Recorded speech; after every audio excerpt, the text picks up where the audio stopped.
Only one time to change my identity.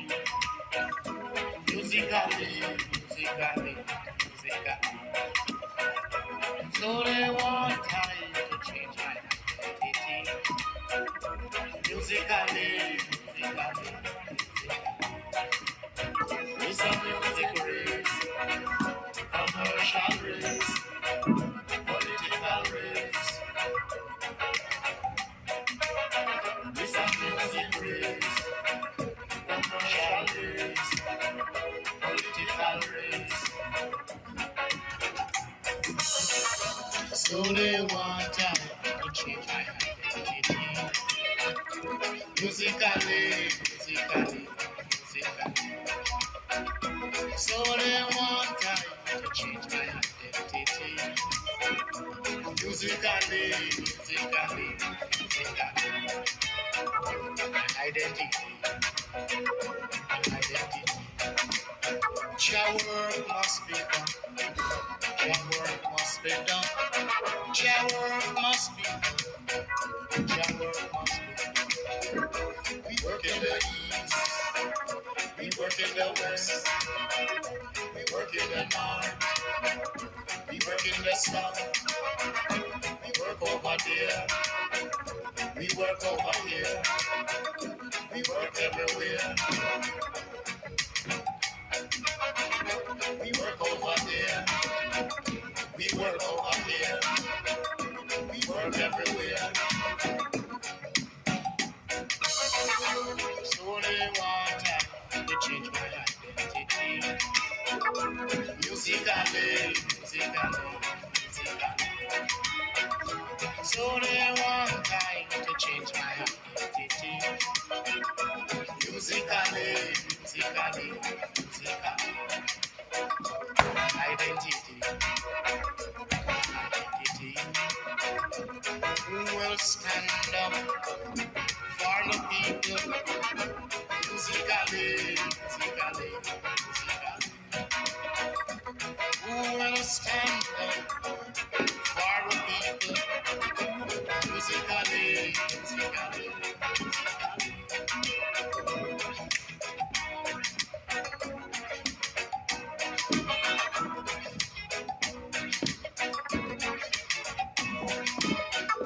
So they want time to change my identity. Musically, musically, musically. Identity, identity. Musically, musically, musically. The people is for the music. The music is for the people. Musically, musically, musically.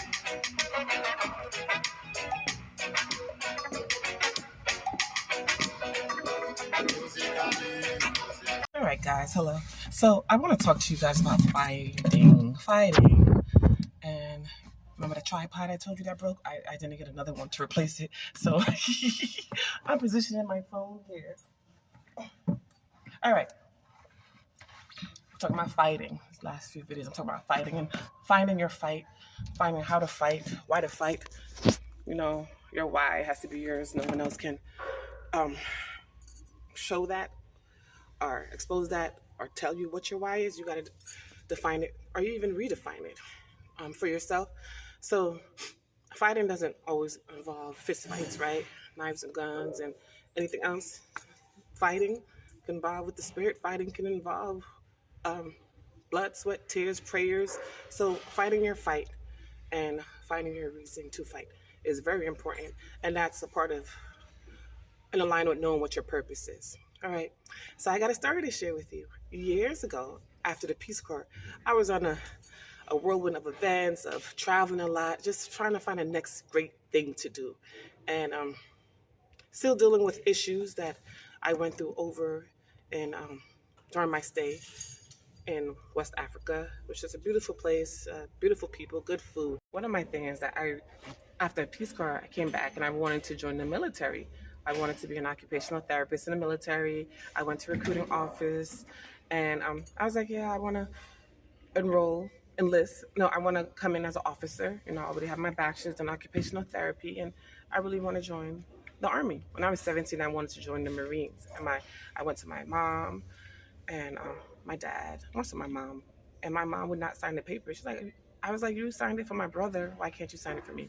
Anyway, years later, now I'm 25, and I said, I'm gonna join the military. And at that time, I wanted to go to medical school too.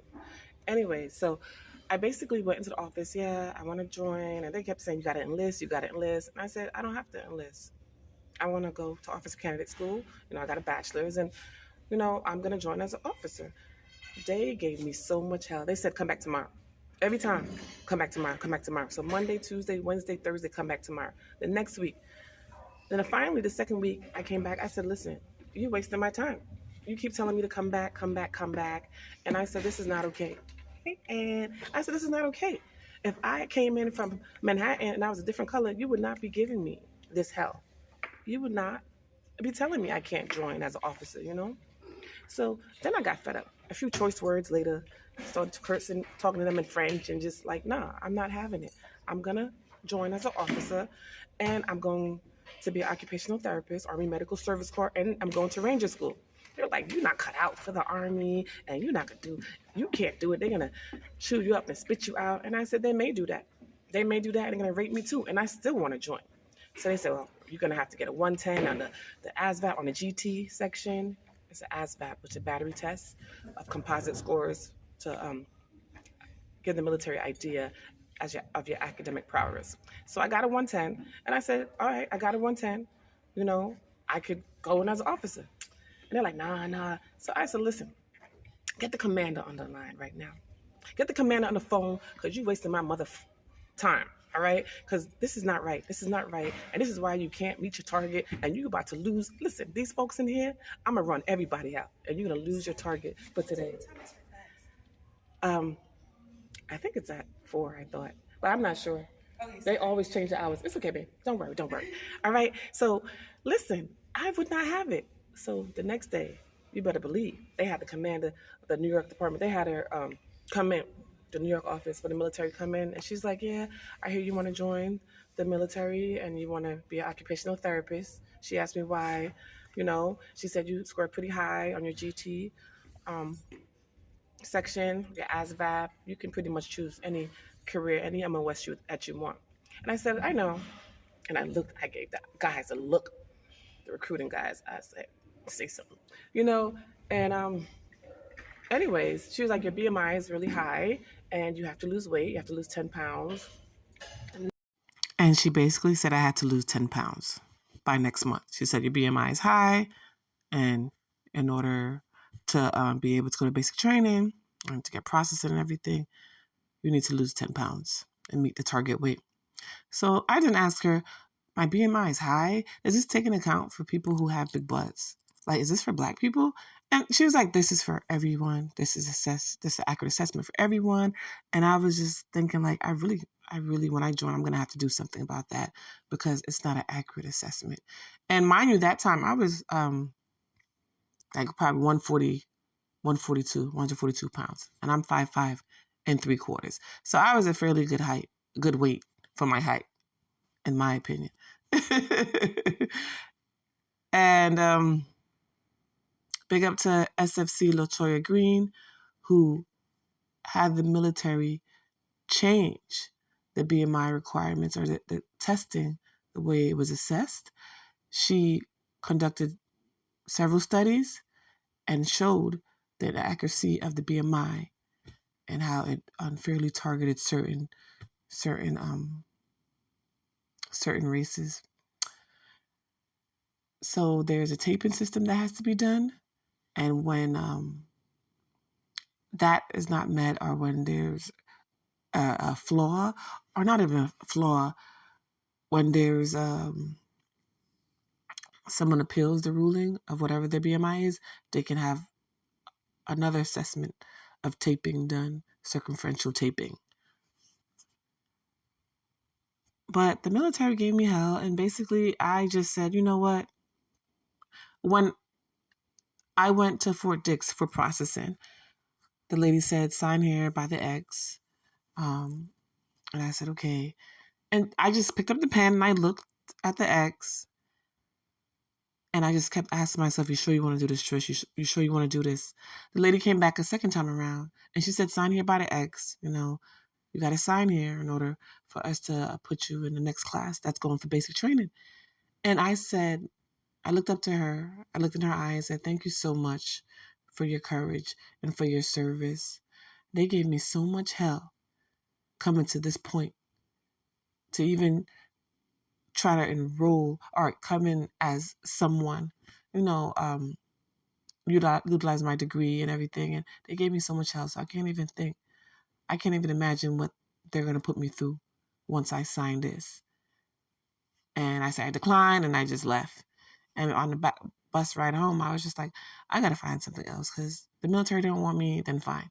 I don't want to be somewhere where I'm not wanted. And thank you for those who served this country. And sorry for any BS you had to go through during your service. And you really appreciate it.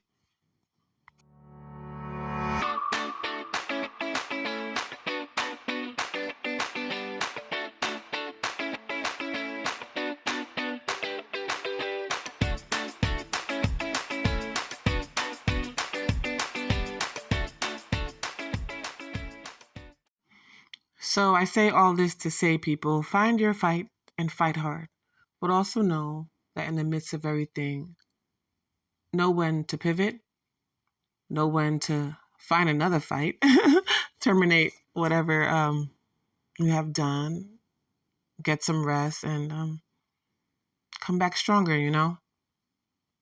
I always think about what type of person I would have become. Would I be more structured? Would I, have achieved more if I was able to, or if I went through with joining the Army? But then it's a fleeting thought, believe me. And there's also fight in the dance. I was having a conversation with someone about the fight in the dance. They're like, no, there's no fight in the dance. What are you talking about? Those who know. And as I was trying to tell this person about the fight in the dance, I said there's many tribes. Many people went to war. And before the fight, before the fight, they danced. They danced. There's power in the dance, the ancestral spirit in the dance. There's strength, there's healing in the dance. And keep dancing, keep smiling, remember your power. Don't forget to subscribe, share, and like. Don't forget to subscribe, share, and like.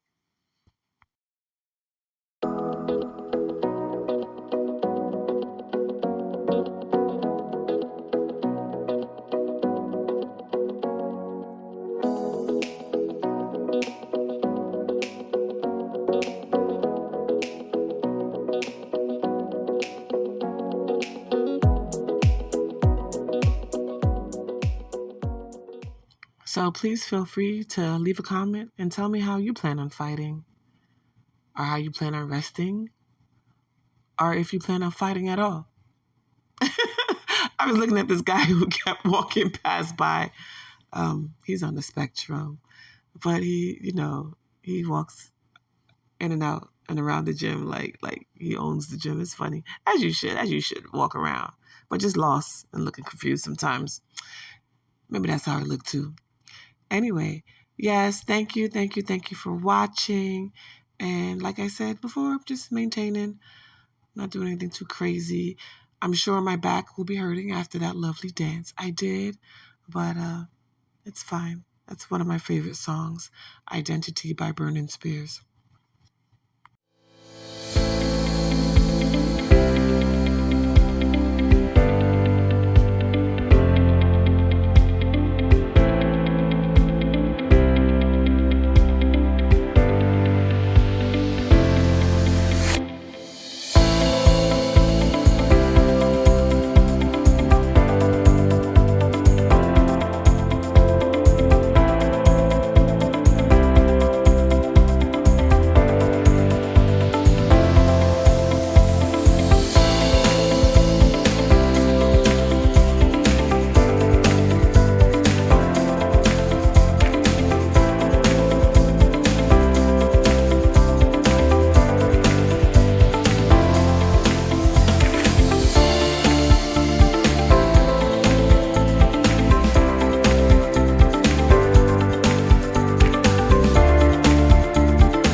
So I don't know if I shared with you guys, but I am so excited about my first research project, my first research team I was a part of. We basically was looking at adverse childhood experiences for children with chronic kidney disease and how they can then become functional adults, still battling and overcoming their illness. But my team and I finished a research study, and I love research. I love research, and I think I can officially say I'm a researcher. Well, I was a researcher before, but the team submitted the publication, and we're waiting for acceptance. And I'm just putting it out there that they're gonna accept the study, and I'm so excited about it. I'm so excited about the mere fact that this was my first research project. And Dr. Maria, thank you, thank you, thank you for asking me and allowing me to be a part of it. You have really helped flourish. You have really helped me to find my passion and love for research and going down rabbit holes and looking at numbers and really helping people who are often overlooked in research studies.